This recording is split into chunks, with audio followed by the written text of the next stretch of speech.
उसी घड़ी चेले यीशु के पास आकर पूछने लगे, स्वर्ग के राज्य में बड़ा कौन है?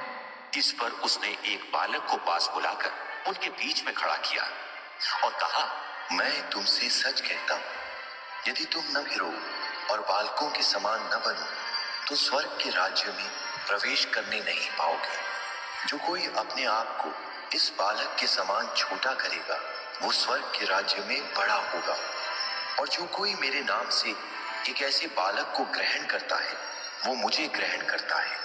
पर जो कोई इन छोटों में से जो मुझ पर विश्वास करते हैं एक को ठोकर खिलाए उसके लिए भला होता कि बड़ी चक्की का पाट उसके गले में लटकाया जाता और वो गहरे समुद्र में डुबोया जाता। ठोकरों के कारण संसार पर हाय, ठोकरों का लगना तो अवश्य है, पर हाय उस मनुष्य पर जिसके द्वारा ठोकर लगती है। यदि तेरा हाथ या तेरा पांव तुझे ठोकर खिलाए तो काट कर फेंक दे।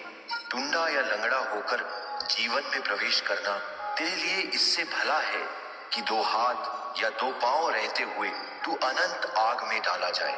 और यदि तेरी आंख तुझे ठोकर खिलाए तो उसे निकालकर फेंक दे।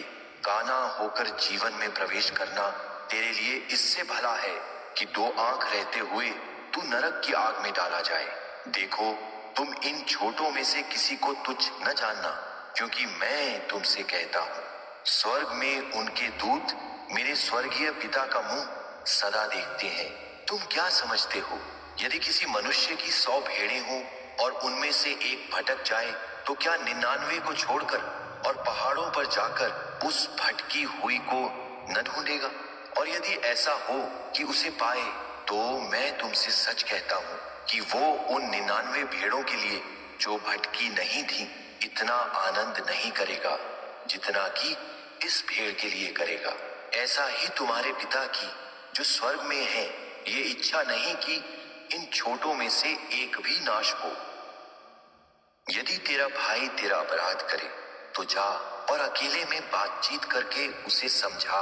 यदि वो तेरी सुने तो तूने अपने भाई को पा लिया, और यदि वो ना सुने तो और 1-2 जन को अपने साथ ले जा कि हर एक बात 2 या 3 गवाहों के मुंह से ठहराई जाए।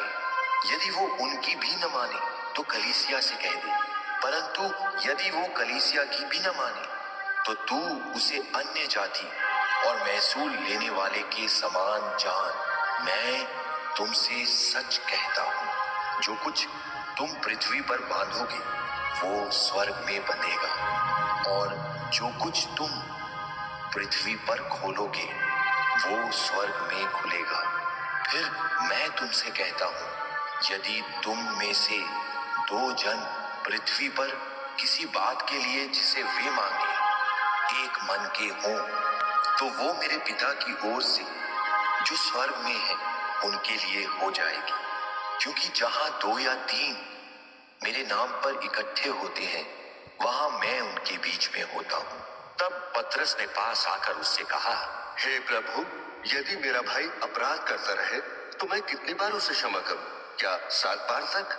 यीशु ने उससे कहा, मैं तुझसे ये नहीं कहता कि 7 बार, वरन 7 बार के 70 गुने तक। इसलिए स्वर्ग का राज्य उस राजा के समान है जिसने अपने दासों से लेखा लेना चाहा। जब वो लेखा लेने लगा तो एक जन उसके सामने लाया गया जो 10,000 तोड़े का ऋणी था।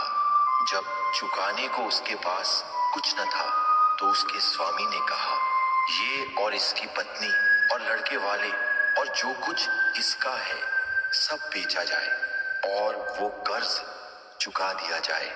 इस पर उस दास ने गिरकर उसे प्रणाम किया और कहा, हे स्वामी, धीरज धर, मैं सब कुछ भर दूंगा। तब उस दास के स्वामी ने तरस खाकर उसे छोड़ दिया और उसका ऋण क्षमा किया।